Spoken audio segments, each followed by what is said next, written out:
자, 오늘 함께 출애굽기 말씀 계속해서 나누겠습니다. 저번 주에는 출애굽기 3장 마지막 구절을 함께 나누면서 하나님께서 이스라엘 민족을 어떻게 기이한 하나님의 구원하심으로 이끄셨는가, 이것을 함께 나누었습니다. 자, 그런데 저번 주에도 저희가 나누셨다시피 구원을 하나님께서 약속하시는 이 말씀, 출애굽기 3장 마지막에 이 말씀에 보시면 우리의 기대와는 조금 다른 내용들이 거기에 있다는 것을 우리가 살펴보았습니다. 젖과 꿀이 흐르는 가나안으로 인도하시겠다 이렇게 말씀을 하시면서 거기에 뭐가 추가가 되어 있냐면 이미 거기에 살고 있는 여러 민족들이 계속해서 반복해서 언급되고 있는 것을 볼 수가 있죠. 그리고 이집트 왕이 이스라엘 백성을, 이집트 왕에게 이제 이스라엘 백성을 내보내달라 이렇게 이제 요청을 하라고 말씀을 하시지 않습니까? 하나님께서. 근데 그렇게 말을 했을 때 이집트 왕이 쉽게 보내지 않을 것이다. 아마 몇 번 재앙을 두드러 맞아야 정신 차리고 내보내 줄 것이다. 이런 말씀들을 미리 예고를 하시는 것을 보았습니다. 그리고 이제 결국 마지막 3장 마지막 구절에서는 어떤 말씀을 약속을 하고 계시냐. 이집트에서 나올 때 그들의 재물을 다 가지고 나오게 될 것이다. 이런 결과까지 모두 구체적으로 알려주고 계시는 것을 볼 수가 있죠.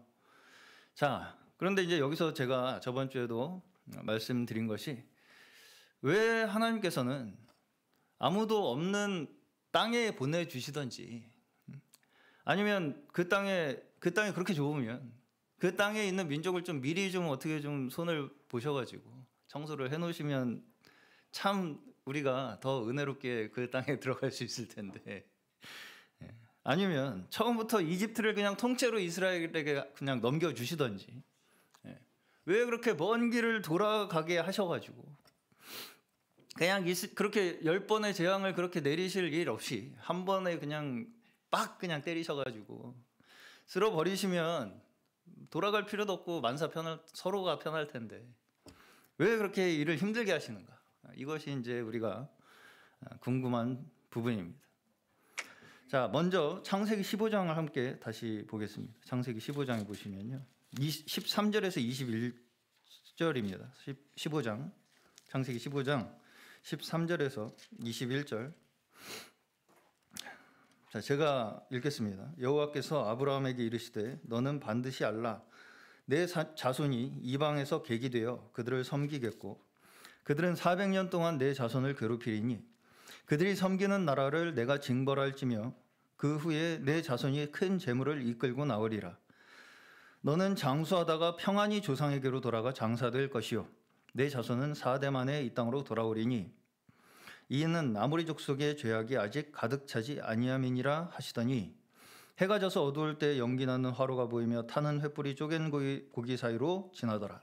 그날에 여호와께서 아브라함과 더불어 언약을 세워 이르시되 내가 이 땅을 애굽 땅에서부터 큰 강 유브라데까지 내 자손에게 주노니 곧 겐 족속과 그니스 족속과 간몬 족속과 헷 족속과 브리스 족속과 르바 족속과 아모리 족속과 가나안 족속과 기르가스 족속과 여부스 족속의 땅이니라 하셨더라. 아멘. 자, 출애굽기 3장 말씀하고 거의 비슷하죠? 그렇죠? 벌써 이게 아브라함이면은 요셉에게도 증조부죠. 400년 전, 지금 이스라엘 모세가 지금 있는 그 시대에서부터 400년 전의 일이 이 아브라함의 사건인데 벌써 여기에서부터 거의 비슷한 말씀을 하나님께서 하시는 것을 볼 수가 있습니다. 그렇죠? 그러면서 하나님께서 아브라함과 언약을 맺으신 장면이에요. 이 15장이. 그러면서 벌써 이미 400년 후에 자손들에게 어떤 일이 있을 것까지 미리 다 말씀을 하시는 것을 볼 수가 있습니다. 자, 근데 이제 여기서 우리가 한 가지 힌트를 얻을 수 있는 구절이 무엇이냐면, 이스라엘 백성이 400년 동안 왜 객이 되어야 하는가에 대한 이유가 나오는데 16절입니다. 16절 무엇입니까? 아모리 족속의 죄악이 아직 가득 차지 아니했기 때문에. 네. 아모리 족속의 죄악이 아직 가득 차지 아니해서 400년이라는 시간이 필요하다는 거예요. 네. 자, 다시 말해서 이스라엘 민족이 400년이나 객이 되어 괴롭힘을 당하다가 돌아오게 하시는 그 하나님의 이유가 그 땅에 가득한 죄악을 심판하기 위한 목적이라는 것입니다. 다시, 하나님께서 이스라엘 민족이 400년이나 객이 되어서 괴롭힘을 당하다가 다시 돌아오게 하시는 이유가 그 땅에 가득한 죄악을 심판하기 위한 목적이라는 거예요. 그런데 아직 그들의 죄악이 가득 차지 않았다는 것이죠. 아직 그들의 죄악이 가득 차지 않았다는 거예요. 그래서 그들의 죄악이 가득 찰 때까지 이스라엘이 이집트에서 고난의 과정이 필요하다라는 것입니다. 자, 여기서 이제 우리가 두 번째 의문이 듭니다. 자, 하나님께서는 왜 이 아모리 족속의 죄악이 결국은 400년 후에라도 가득 차서 심판을 받아야 하는 민족이라는 것을 아시면서 왜 그때까지 기다리십니까? 지금 당장에 그냥 쓸어버리지. 또 이집트 왕 바로가 그렇게 완악해서 이스라엘을 놓아주지 않을 것을 알고 계시면서도 왜 기다리시는가? 왜 10번이라는 재앙을 행하시면서 그 시간들을, 그 과정들을 겪게 하시는가? 라는 것입니다. 자, 지난주에 저희가 하나님께서 어떻게 요셉을 먼저 보내셔서 그들의 가족과 많은 생명들을 구원하게 하셨는가, 이것을 우리가 함께 살펴보았죠.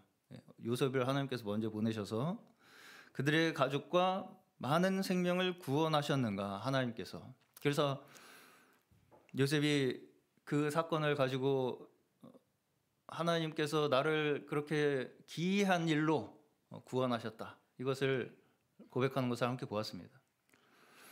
자, 근데 창세기 15장에서 보시면 이미 요셉의 증조부 아브라함에게 이미 하나님께서 그 과정에 대해서 말씀을 하신 바가 있다는 것이죠.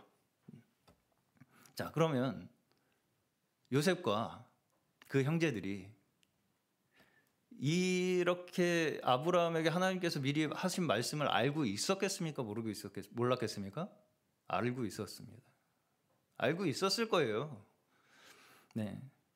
자, 창세기 마지막 구절 함께 한번 잠시 보겠습니다. 창세기 50장입니다. 24절에서 26절이에요. 24절에서 26절. 창세기 50장 24절 26절 제가 읽겠습니다. 요셉이 그의 형제들에게 이르되 나는 죽을 것이나 하나님이 당신들을 돌보시고 당신들을 이 땅에서 인도하여 내사 아브라함과 이삭과 야곱에게 맹세하신 땅에 이르게 하시리라 하고, 요셉이 또 이스라엘 자손에게 맹세시켜 이르기를 하나님이 반드시 당신들을 돌보시리니 당신들은 여기서 내 해골을 메고 올라가겠다라 하였더라. 요셉이 110세의 죽음에 그들이 그의 몸에 향재료를 넣고 애굽에서 입관하였더라. 자, 요셉은 자신의 죽음을 앞에 두고 지금 뭘 당부를 하고 있습니까? 앞으로 하나님께서 어떤 일을 행하실 것인가에 대해서 증거를 하고 있습니다. 그렇죠? 자기 죽음을 앞두고. 그러면서 뭘 가지고 맹세를 시키냐면, 뭘 가지고 맹세를 시켜요? 자기 해골을 가지고. 내 해골을 메고, 내가 죽으면 내 해골을 메고 그 약속의 땅으로 올라갈 것을 맹세해라, 이렇게 맹세를 시킵니다. 그렇죠? 네. 자, 여기서 다른 형제들도 아브라함에게 하나님께서 하신 그 언약에 대해서 내용을 알고 있었겠죠. 네. 모르지는 않았을 것입니다. 들어서. 네. 자, 그런데 여기서 요셉은 지금 이것을 다시 한번, 자, 여기서 중요한 겁니다. 다시 한번 자신의 믿음으로 증거하고 있는 것입니다.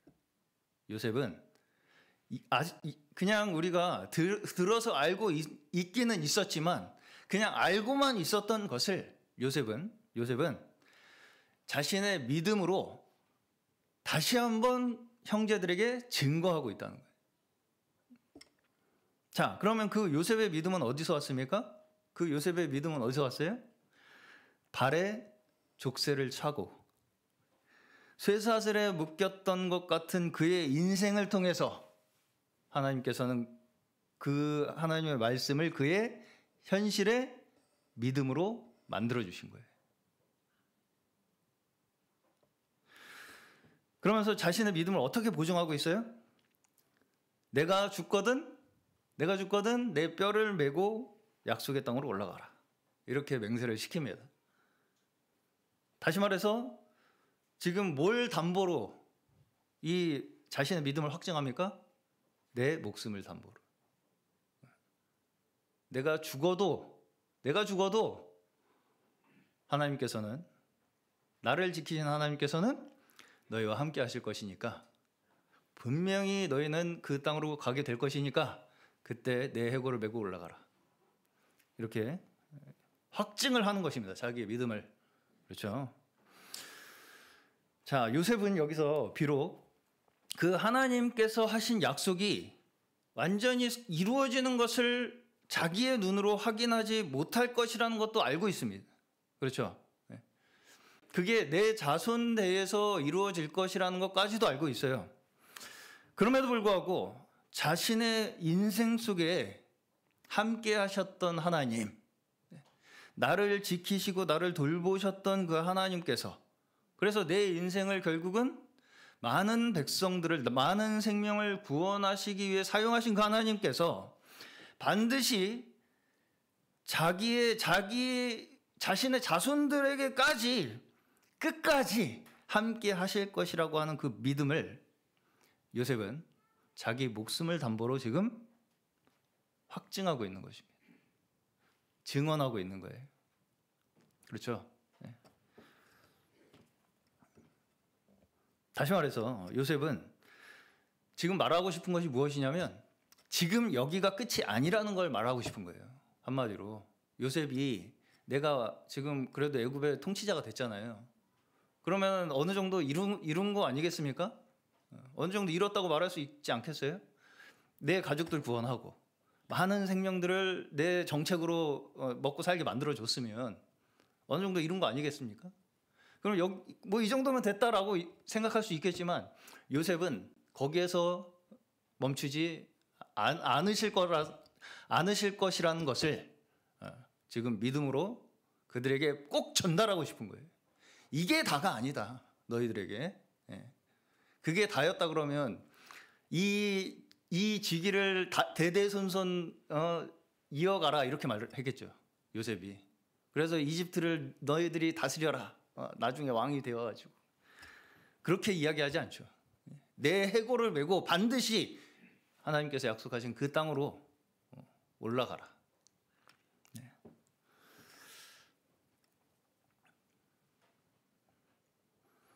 자, 하나님께서는 우리 개인의 인생을 통해서 나타내시는, 다시 말해서 요셉도 지금 자기가 이렇게 이집트의 총리가 되어서 가족들을 구원하고 생명을 구하게 된 이 사건을 큰 일로 봤어요? 작은 일로 본 거예요? 작은 일로 본 겁니다. 그 작은 증거를 통해서 하나님께서는 그 작은 증거를 통해서 더 큰 하나님의 구원의 역사를 우리에게 이루실 것이다. 이것을 계속해서 그들에게 전달하고 싶은 거예요. 그렇죠? 네. 그렇죠? 네. 더 하나님께서 우리에게 이루시고자 하시는 더 큰 구원의 역사를 그들에게 바라보도록 하고 싶은 그 의도, 그 믿음이 지금 요셉의 이 고백을 통해서 나타나고 있는 것입니다. 자, 성경에서는 하나님께서 택한 자들에게 약속에 대한 믿음을 가르치시죠. 하나님께서 택한 자들에게 하나님의 그 약속에 대한 믿음을 가르치세요. 그런데 어떻게 가르치십니까? 약속에 대한 믿음을 어떻게 가르치신다고요? 먼저 그들에게 이 세상 속에서 벌어지는 갈등과 고민을 경험하게 하심으로써 하나님께서 하신 약속에 대한 믿음을 가르치신다는 거예요. 갑자기 하나님의 어떤 신적인 능력으로 한 방에 모든 문제를 해결해 버리는 식으로 이 문제를 풀어버리지 않으신다는 것입니다. 자, 하나님께서는 사람을 통해서 일을 하세요. 오늘 본문에서도 보시면 끝까지 모세가 내가 말이 둔합니다 하니까 네 형 말 잘하잖아. 이렇게 해서 끝까지 그들을 통해서 하나님께서는 역사를 하려고 하시는 것을 볼 수가 있어요. 자, 그러나 여기서 하나님께서 사람을 사용하신다는 이 의미는 오늘 본문에서도 보셨듯이 갑자기 없던 능력이 갑자기 생기는 것을 의미하는 것이 아닙니다. 그렇죠? 네. 자, 여기서 하나님께서 사람을 사용하신다는 말의 의미는 무엇이냐면 택한 자에게 먼저 하나님이 어떤 분이신가를 그에게 먼저 확인시키셔서 그를 통해서 그 믿음을 다른 사람들에게 증거하도록 하신다는 것입니다. 우리의 생명이 하나님께로부터 왔으며 그 하나님 안에서 허락하시는 영생의 축복을 우리가 우리의 삶 속에서 확인한 자들, 그 확인한 자들에 의해서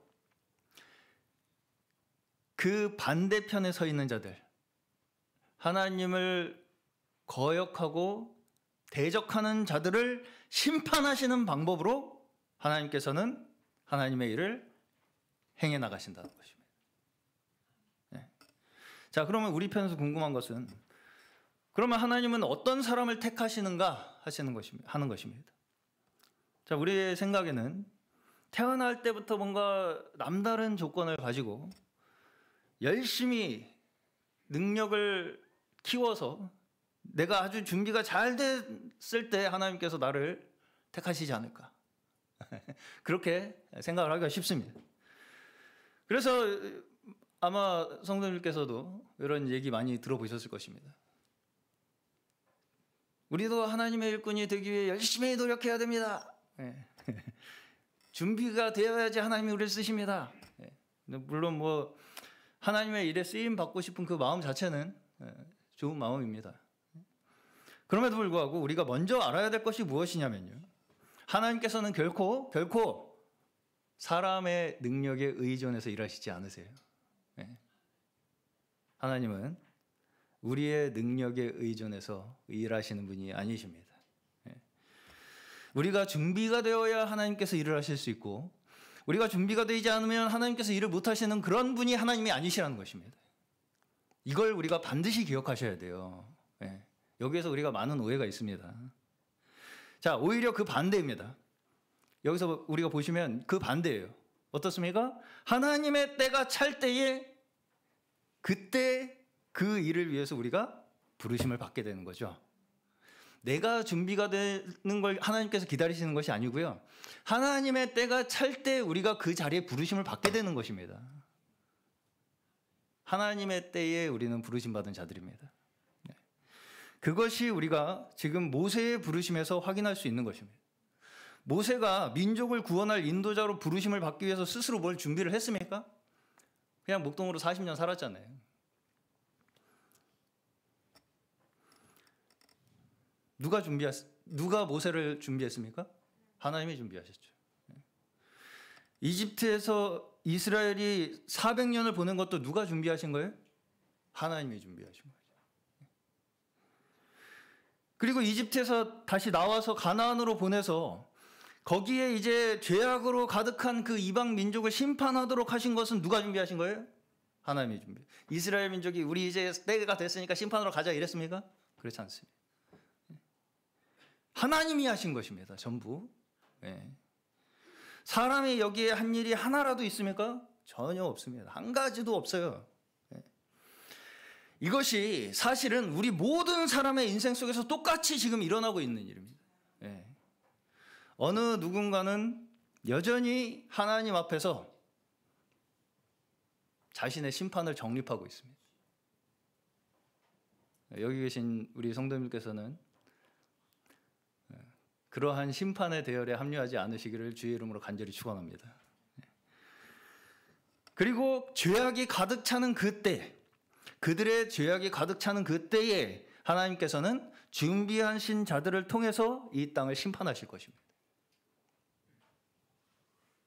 그렇죠?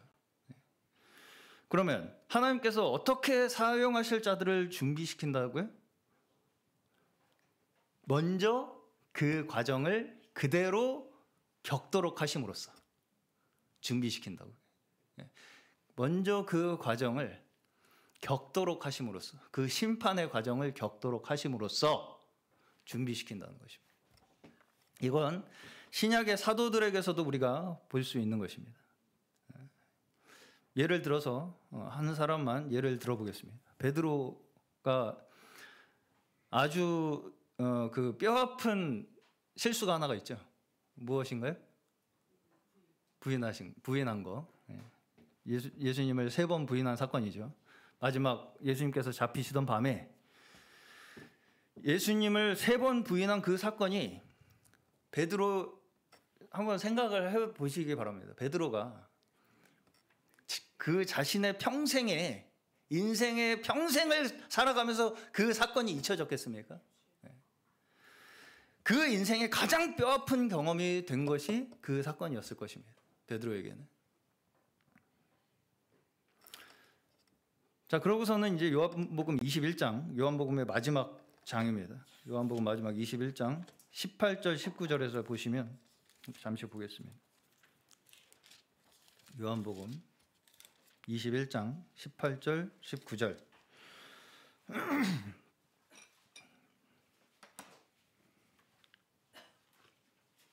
내가 진실로 진실로 내게 이르노니 내가 젊어서는 스스로 띠뛰고 원하는 것으로 다녔거니와 늙어서는 내 팔을 벌리리니 남이 내게 띠띠우고 원하지 아니하는 곳으로 데려가리라. 이 말씀을 하심은 베드로가 어떠한 죽음으로 하나님께 영광을 돌릴 것을 가르치심이러라. 이 말씀을 하시고 베드로에게 이르시되 나를 따르라 하시니. 아멘. 자, 여기서 보시면 예수님께서 베드로가 3번 부인한 일에 대해서 너 왜 그랬어? 너 그때 왜 그랬어? 너 그거부터 너 지금 철저하게 회개하고 시작해. 그렇게 말씀하십니까? 그렇지 않죠. 예. 앞으로 안 그럴 거라고 각 썼어. 그러면 내가 너 쓸게. 그렇게 말씀하십니까? 그렇지 않습니다. 자, 우리의 실패를 우리가 마주할 때 드는 생각이 무엇이냐면요. 어떻게 이 실패를 내가 지우고 앞으로 나아갈 수 있을까를 고민합니다. 우리가 실패를 마주할 때요. 그래서 우리가 주로 신앙생활에서 공을 들이는 것이 뭐냐면 나를 닦는 거예요. 계속. 깨끗하게. 스스로를 닦아. 계속 깨끗하게. 그러면 닦으려면 어떻게 해야 됩니까? 아무것도 하지 말아야 돼요. 실수를 안 해야 되니까. 그렇죠. 그래서 나를 완전 무결한 상태로 만드는 것이 신앙생활이라고 우리가 생각하기가 쉽다는 것입니다. 그러나 예수님께서 지금 베드로에게 하시는 말씀은 뭐라고요? 결국 너는 네가 원하지 않는 방법으로 죽게 될 것이다. 이렇게 말씀을 하고 계세요. 너는 결국 네가 원하지 않는 방법으로 죽게 될 것이다. 네 의도와 다르게 죽게 될 것이다. 지금 베드로가 평생 안고 가야 할 것이 무엇이냐면 마음은 원이로되 육신이 약하여 내가 할 수 없었던 그 자신의 실패입니다. 자신의 연약함이에요. 그렇죠?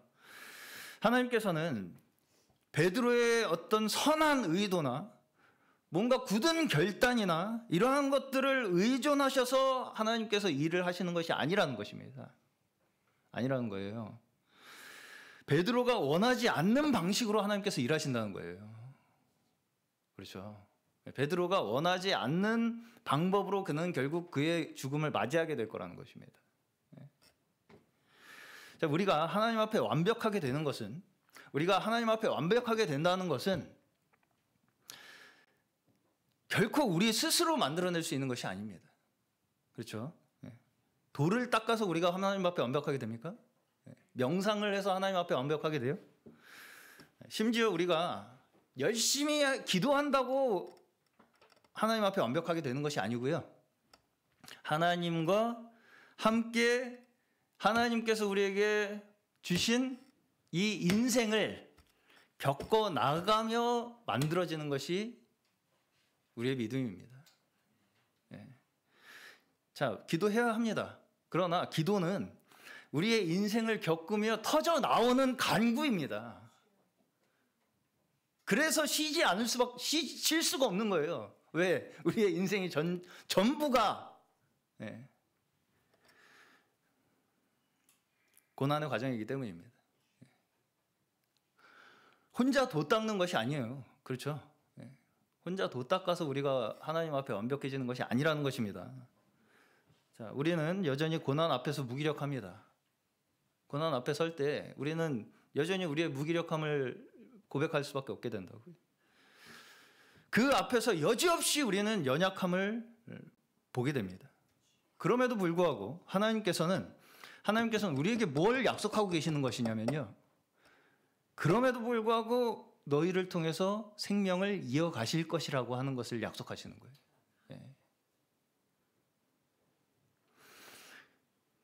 그리고 그 하나님께서 우리에게 생명을 이어가시겠다고 하시는 그 약속 때문에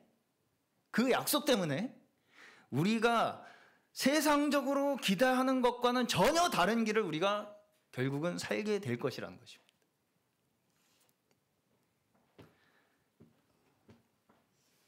그 믿음이 우리에게 소망이 되고 그 믿음이 우리의 생명이 될 것이라는 말씀이에요.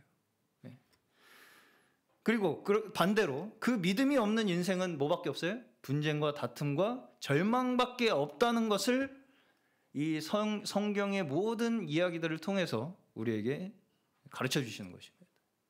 이 두 가지를 계속해서 성경에서는 우리에게 대조하면서 가르쳐 주시는 거예요. 믿음이 우리에게 소망이 되고 믿음이 우리에게 생명이 되고 믿음이 없이는 그 인생 속에는 분쟁과 다툼과 결국은 절망밖에 남지 않는다는 것을 계속해서 우리에게 보여주시면서 너는 뭐 할래? 를 우리에게 말씀하시는 거예요. 자, 우리는 세상적으로 뭔가 좋은 환경과 조건이 만들어져야 하나님께서 그때부터 일을 하실 수 있을 것이라고 하는 생각을 하게 됩니다. 그러면서 우리가 뭔가 이 세상을 더 좋고 뭔가 더 아름답고 뭔가 더 안정적으로 만드는 것이 하나님의 일이라고 우리는 생각하기가 쉬워요. 왜 근데 우리가 이렇게 생각을 하게 되냐면 우리의 인생에 앞으로는 더 이상 다른 고민 없이 사건 사고 없이 골치 아픈 일 없이 스트레스 없이 문제나 시험도 없이 살아가는 것이 하나님께서 우리를 축복하시는 증거라고 생각하기 때문입니다. 그것이 우리의 믿음의 증거라고 한다는 거예요. 한마디로. 내가 믿음 생활을 잘하기 위해서는 문제가 없어야 돼. 그렇게 생각하기 쉽다는 것입니다. 그러나 참으로 애석하게도 우리의 인생 동안 절대로 그런 일은 일어나지 않습니다. 죄송합니다. 우리의 인생 동안 그런 일은 절대로 일어나지 않습니다. 믿음의 증거는 외부적인 우리의 조건이 변화돼서 나타나는 것이 아닙니다. 우리가 그걸 착각하기가 쉬워요. 내가 믿음 생활을 잘하고 있다는 것을 자꾸 내 바깥에 어떤 걸 내가 바꿔서 이 조건을 확인해서 나한테 문제가 없구나 지금. 내가 아주 그냥 아무런 일도 없이 잘 살고 있구나. 그러니까 하나님이 나를 축복하시고 내가 믿음이 좋구나. 이렇게 생각하고 싶어 하는데 사실은 우리의 믿음은 어디에서 증거되냐면 우리에게 주어진 그 인생 속에서 증거된다는 거예요. 예. 그렇죠. 아무런 어려움이 없는데 어떻게 믿음이 증거됩니까? 우리의 인생은 끝까지 아무것도 아닌 것 같은 일상이 연속되는 것이 우리의 인생입니다. 특별한 이벤트를 기대하지 마세요. 아무런 의미도 없는 것 같은 일상이 연속되는 것이 우리 인생이라고요. 그냥. 예. 우리가 현실을 볼 때는 나 이렇게 살다가 아무것도 남지 않을 것 같은 그 답답함이 있는 것이 우리의 인생이라고요. 예. 여기서 내가 지면 이것들한테 내가 지면 내가 마치 지금 당장이라도 죽을 것처럼 우리의 턱끝까지 우리를 위협하는 것이 이 세상 권세입니다. 그렇죠? 네. 내가 쟤네들처럼 이 세상에서 사는 방식처럼 살지 않으면 당장에 내가 죽을 것처럼 나를 위협하는 게 이 세상 권세라고요. 칼끝이 내 목을 겨누고 있다고요. 항상 그 위협이. 그런데 하나님께서는 어디에서 하나님을 증거하신다고요? 그 칼끝에서 우리가 우리의 삶을 무엇을 위해서 선택하는가를 통해서 하나님은 하나님의 하나님 되심을 증거하신다는 것입니다. 예. 자, 세상 권세 앞에 굴복할 수밖에 없는 것이 인간의 연약함입니다. 우리의 연약함이에요. 그렇죠? 그러나 하나님은 우리의 연약함 속에 강함이 되신다고 말씀하시죠. 예. 사망이 지배하는 이 세상에서 생명의 소망이 되신 분이 하나님이시죠. 하나님께서는 이 소망 앞에 선 우리에게, 이 소망 앞에 서 있죠. 우리는 이 생명 앞에 서 있죠. 이 소망과 생명 앞에 항복을 받아내시는 거예요. 예.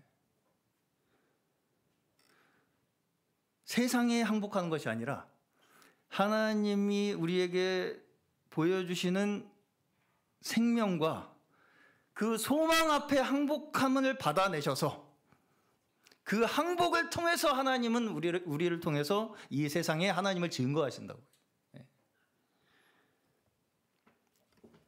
그리고 우리가 우리의 인생을 통해서 나타내는 그 증거로서 하나님께서는 원수에게 수치를 준다는 거예요.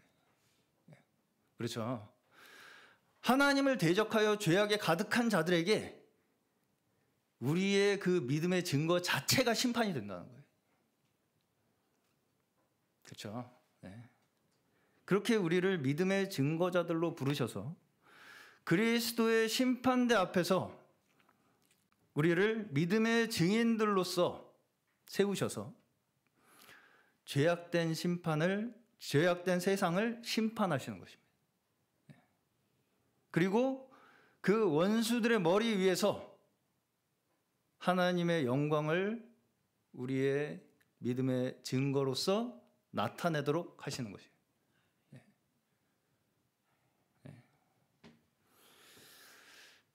그때까지 하나님께서 이 온 우주 만물 역사를 동원하셔서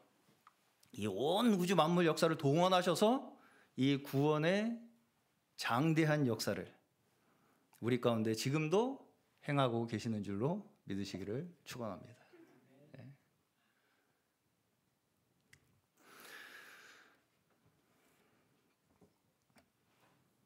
지금 우리는 내가 잘했네, 네가 잘했네, 내가 잘했네, 네가 잘못했네, 이거 가지고 싸울 때가 아닙니다. 하나님께서 우리 각각에게 허락하신 오늘 하루가 하나님께서 우리를 축복하고 계신다는 증거예요. 또 어떤 사람에게는 심판의 증거가 된다는 것입니다. 그 하루가. 그것을 우리가 기억하면서 하루하루를 살아나가는 것이 우리의 사명이라는 거예요. 그것이 우리가 순종해야 할 책임이라는 것입니다. 뭐가요? 우리에게 오늘 주신 그 하루를 하나님께서 사용하셔서 오늘 하루 하나님의 영광으로 우리의 삶이 증거되게 하시기 위해 우리에게 주신 하루라고. 그걸 믿는 자들. 그것이 우리가 순종해야 할 믿음의 증인들의 책임이라는 것입니다. 하나님은 우주 만물의 주인이십니다. 하나님의 손이 닿지 않는 곳이 없습니다. 여기 보시면은 뭐 어떤 족속이든 다 상관하고 계시잖아요. 어디를 상관하지 않으시는 곳이 없어요. 그리고 그들이 끝까지 하나님 되심을 알도록 하나님께서는 그 모든 시간들을 기다리시고 그들을 위해서 그 구원의 손을 펼치고 계시는 것입니다.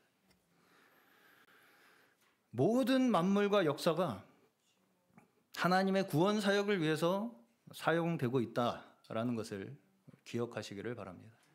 오늘 저희가 모두 그 역사 속의 주인공으로서 부르심 받은 자들인 줄로 믿으시기를 바랍니다. 우리 모두가 그 역사의 주인공들로 부르심 받은 자들이